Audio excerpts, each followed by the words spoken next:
گزشتہ جمعہ آپ حضرات سے جس مقدس ترین موضوع پر گفتگو ہو رہی تھی اسی سلسلے کو آگے بڑھاتے ہوئے چند گزارشات آپ حضرات کے سامنے رکھنا مقصود ہیں۔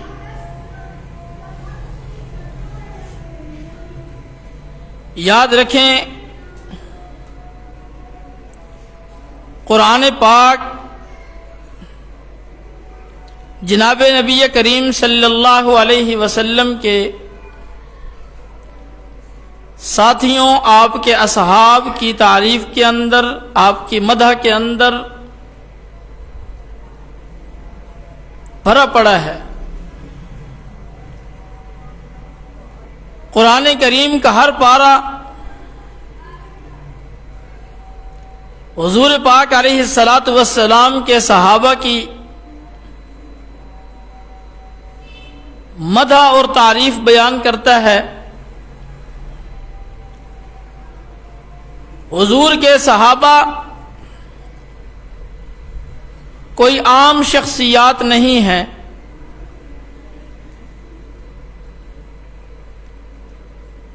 حضور کے صحابہ تاریخ کے اوراق کے اندر تلاش کرنا یہ ناانصافی ہے۔ اللہ کے نبی کے صحابہ کو اگر دیکھنا ہے،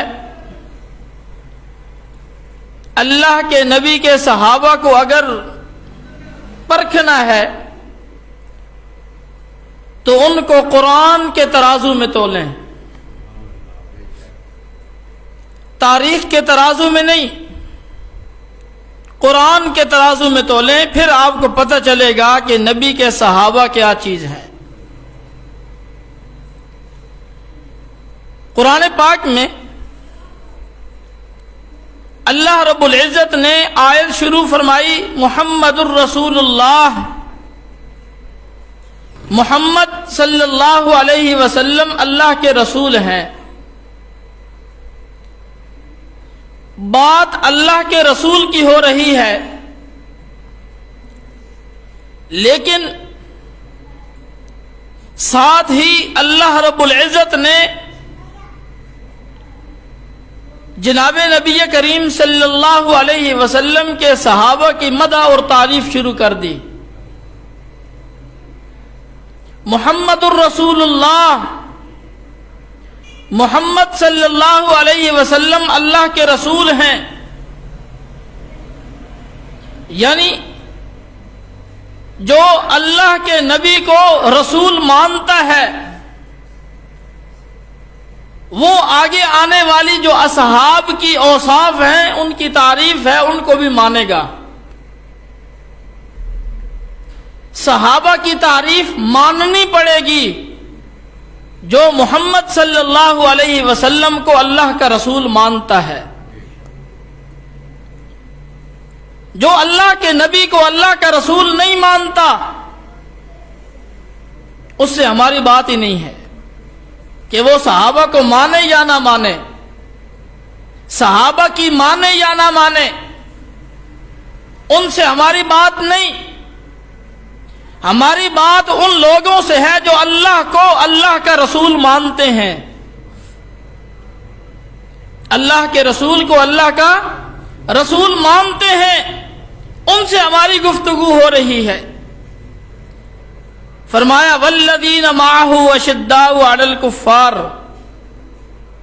محمد صلی اللہ علیہ وسلم اللہ کے رسول ہیں اور جو ہر وقت ان کے ساتھ رہتے ہیں، جو ان کے ساتھی ہیں، جو ان کے شاگرد ہیں، جو ان کے آگے پیچھے جانثار رہتے ہیں، فرمایا رحماء بینہم، ان کی پہلی صفت یہ ہے کہ وہ آپس میں بڑے نرم دل ہیں، آپس میں رحم دل ہیں، آپس میں شیر و شکر ہیں، اور یاد رکھیں کہ صحابہ بھی انسان ہیں، صحابہ فرشتہ نہیں ہے، صحابہ کیا ہے؟ انسان ہے۔ ہمارا اہل سنت کا عقیدہ یہ ہے کہ اللہ رب العزت کے بعد کائنات میں سب سے زیادہ عزت اور مقام وہ جناب نبی کریم صلی اللہ علیہ وسلم کو اللہ نے عطا کیا ہے۔ حضور کے واسطہ سے 1,24,000 انبیاء علیہم الصلاۃ والتسلیمات، ان کی عزت ہے، ان کا مقام ہے، ان کا شرف ہے، اور یہ سارے کا سارا طبقہ یہ معصوم ہے، ان سے غلطی نہیں ہو سکتی، ان سے گناہ نہیں ہو سکتا، یہ معصوم ہے۔ انبیاء کی جماعت کے بعد صحابہ اکرام علیہم الرضوان یہ معصوم نہیں بلکہ محفوظ ہیں، یعنی اللہ رب العزت کی حفاظت کے اندر ہیں۔ ان سے غلطی ہوگی، ان سے گناہ ہوگا، چھوٹا گناہ بھی ہوگا، بڑا گناہ بھی ہوگا، لیکن یاد رکھیں وہ اپنے گناہ پر قائم نہیں رہ سکتے۔ ایسا نہیں ہو سکتا کہ اللہ کے صحابی کے ذمہ کوئی گناہ رہ گیا ہو، اللہ کے کسی نبی کے صحابی نے کوئی گناہ کیا ہو، پھر اسی حال میں اس کی موت آ جائے، ایسا نہیں ہو سکتا۔ یہ ہے محفوظ، اللہ کی حفاظت کے اندر ہیں، اللہ نے ان کی حفاظت کی ہوئی ہے۔ ذرا مزید سمجھیے کہ ایک صحابی ہے، اس سے گناہ ہوا، اللہ رب العزت نے اس کے دل کے اندر اتنی تڑپ پیدا کر دی، اتنی جستجو پیدا کر دی کہ وہ تڑپ رہا ہے کہ کب یہ گناہ میرا معاف ہوگا، کب یہ غلطی اللہ اور اللہ کا نبی ہمیں معاف کرے گا۔ چنانچہ ایک صحابی ہے حضرت معاذ اسلمی رضی اللہ تعالیٰ عنہ، پنکھا چلو، حضور کے صحابی ہیں، زنا سرزد ہو گیا۔ اب میں پہلے بتا چکا ہوں کہ صحابہ بھی انسان تھے، معصوم نہیں، محفوظ تھے۔ اللہ کے نبی کے پاس تشریف لائے، یا رسول اللہ مجھ سے گناہ ہوا ہے۔ حضور علیہ الصلوۃ والسلام نے چہرہ انور دوسری طرف موڑ لیا، ادھر سے آتے ہیں، یا رسول اللہ میں اپنی غلطی کا اقرار کرتا ہوں، اپنے گناہ کا اقرار کرتا ہوں۔ یہ تڑپ ہے اس کے دل کے اندر، یہ اس کے دل کے اندر تڑپ کس نے پیدا کی ہے؟ اللہ نے پیدا کی ہے، اس لیے کہ اللہ اس کی حفاظت کر رہا ہے۔ ایک عورت آئی جناب نبی کریم صلی اللہ علیہ وسلم کی خدمت میں کہ اے اللہ کے نبی مجھ سے گناہ ہو گیا ہے، اس گناہ کے نتیجے میں میرے پیٹ میں بچہ ہے۔ حضور پاک علیہ الصلوۃ والسلام نے اسے واپس کر دیا، چلی جا، جب بچہ پیدا ہوگا پھر آنا۔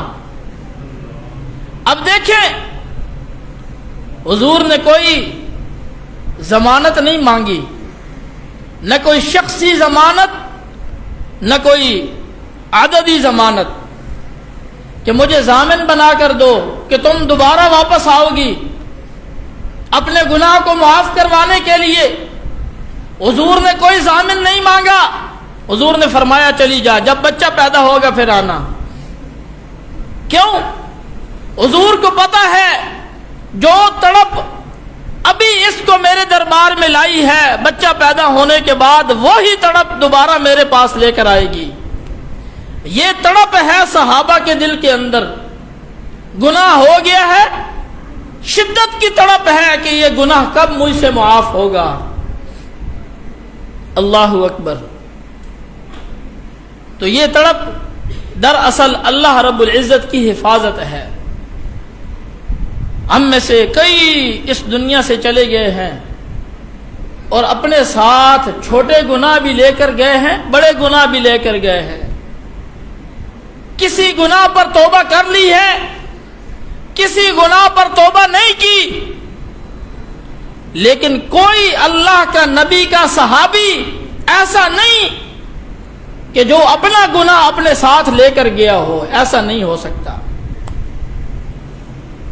یہ ہے محفوظ جماعت، اللہ کی حفاظت کے اندر ہے. اللہ براہ راست ان کی حفاظت کیے ہوئے ہیں. اللہ اکبر. والذین معہ، وہ آپس میں بڑے نرم دل ہیں. اشداء علی الکفار. اللہ اکبر. جب کافروں کے مقابلے میں آتے ہیں تو پھر ہیں بڑے سخت، بڑے شدت والے. کافروں کے سے کسی قسم کی کوئی رعایت نہ برتنے والے. اللہ اکبر. ایک دفعہ حضرت سیدنا صدیق اکبر رضی اللہ تعالیٰ عنہ، ان کا اپنا غالباً چچا ہے یا والد، وہ کہتا ہے کہ ایک جنگ کے موقع پر آپ میری تلوار کے زد میں آ گئے تھے، میں نے چھوڑ دیا اپنا بیٹا یا بھتیجا سمجھ کر. سیدنا صدیق اکبر نے فرمایا خدا کی قسم اگر میں پہچان لیتا تو میں کبھی نہ چھوڑتا. اللہ اکبر. کافروں کے مقابلے میں بڑا سخت ہیں. ایک غزوے میں بہت سارے لوگ قیدی ہو کر آئے، حضور علیہ الصلوۃ والسلام کے پاس حاضر کیے گئے.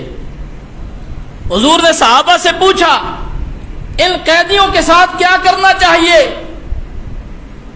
کسی نے مشورہ دیا کہ یا رسول اللہ صلی اللہ علیہ وسلم ہمارے پاس اسلحہ کی بڑی کمی ہے، جنگی ساز و سامان کی بڑی کمی ہے، ان قیدیوں کو بیچ کر جو پیسہ ملے گا اس سے ہم اسلحہ خریدیں گے، تلواریں خریدیں گے، نیزے خریدیں گے، گھوڑے خریدیں گے، جس سے ہماری طاقت کے اندر، ہمت کے اندر اضافہ ہوگا.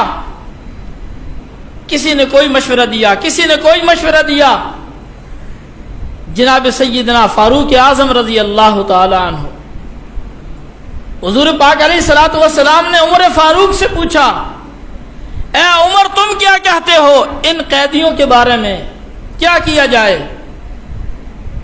حضرت فاروق اعظم کہتے ہیں کہ یا رسول اللہ صلی اللہ علیہ وسلم میرا دل تو چاہتا ہے اتنا خون بہایا جائے، سب کی گردنیں اڑائی جائیں، کسی ایک کو بھی نہ چھوڑا جائے. صرف گردنیں نہ اڑائی جائیں بلکہ میرا رشتہ دار میرے حوالے کیا جائے، ابو بکر کا رشتہ دار ابو بکر کے حوالے کیا جائے، تاکہ مارتے ہوئے بھی مزہ آئے، خون بہاتے ہوئے بھی مزہ آئے کہ ہم دین کے لیے کیا کچھ کر سکتے ہیں، ہم اپنے اسلام کے لیے کیا کچھ کر سکتے ہیں. یہ ہیں اشداء علی الکفار، کافروں کے خلاف بڑے سخت ہیں. رحماء بینہم، آپس میں نرم دل ہیں. یہ وہی طبقہ ہے، یاد رکھیں اسلام لانے سے پہلے کوئی کسی کو گالی دے دیتا تو 5-6 وہیں قتل ہو جاتے. ایسی جہالت تھی، ایسی نفرت تھی، چھوٹی چھوٹی باتوں پر قتل تو عام بات تھی، نفرتیں تو عام بات تھیں.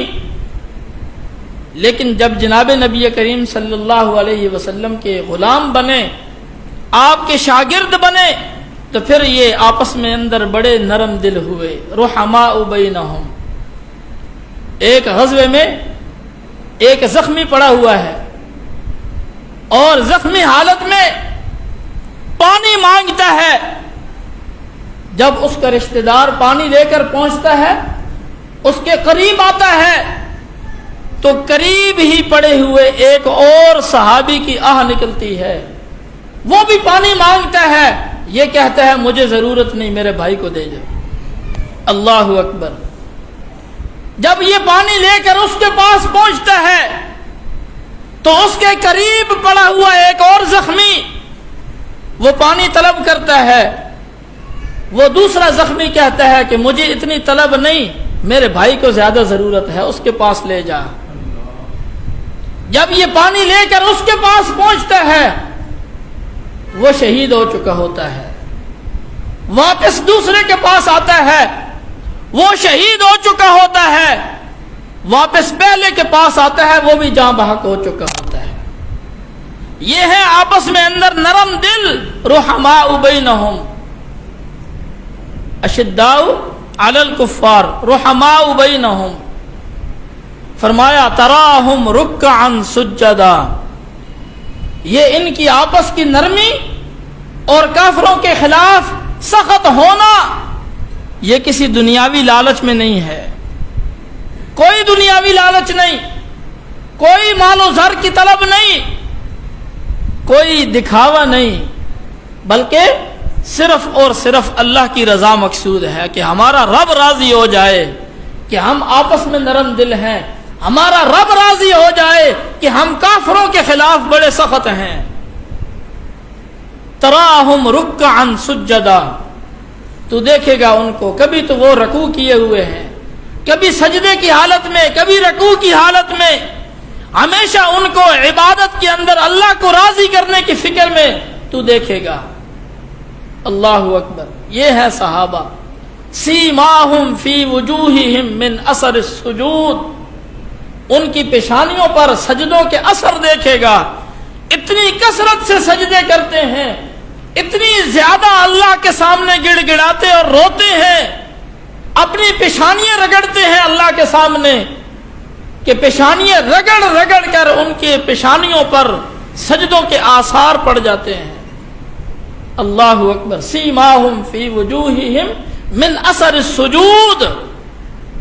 اور یاد رکھیں، اللہ فرماتے ہیں کہ یہ صحابہ کی اوصاف میں نے ان کے پیدا ہونے سے پہلے سے بیان کر دی ہیں۔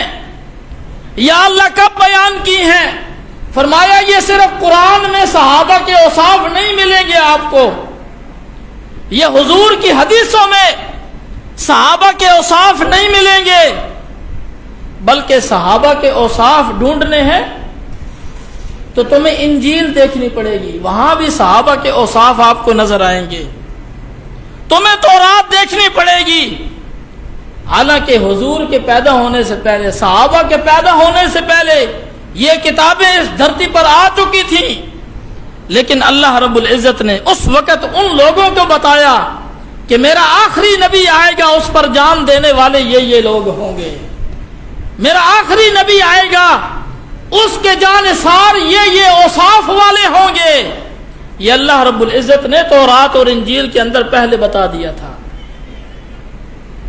ذالک مثلہم فی التوراۃ ومثلہم فی الانجیل، اور فرمایا کزرع اخرج شطأہ فآزرہ فاستغلظ فاستوى علی سوقہ، کہ صحابہ کی مثال ایسے ہے، اللہ کے نبی کے جانثاروں کی مثال دیتے ہوئے قرآن کہتا ہے شروع میں بیچارے کمزور تھے، شروع میں کمزور تھے۔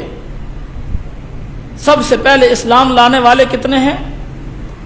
کتنے ہیں؟ 4۔ کتنے ہیں سب سے پہلے اسلام لانے والے؟ 4۔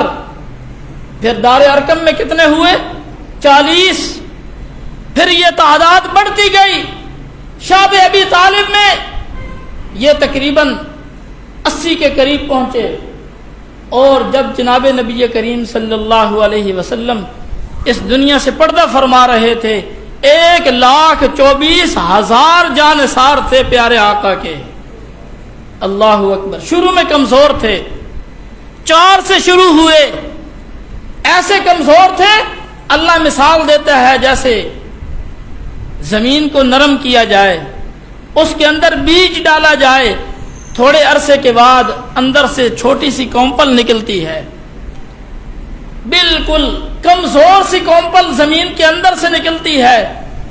فرمایا وہ اتنی کمزور ہوتی ہے کہ آرام سے اگر اس کو مسلو گے تو وہ بیچاری ختم ہو جائے گی، لیکن اگر اس کونپل کی حفاظت کی جائے، اس چھوٹے سے ننھے پودے کی حفاظت کی جائے، وہ آہستہ آہستہ بڑا ہوتا گیا، بڑا ہوتا گیا، بڑا ہوتا گیا اتنا مضبوط درخت بنتا ہے کہ پھر کئی آدمی مل کر بھی ہلانا چاہیں تو وہ ہلتا نہیں ہے، اتنا مضبوط درخت بن جاتا ہے۔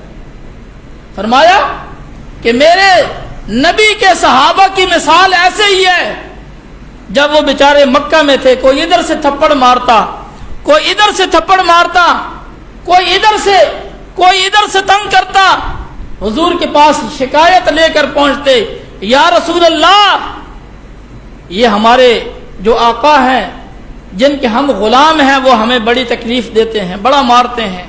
حضور ان کو صبر کی تلقین فرمایا کرتے تھے، صبر کرو۔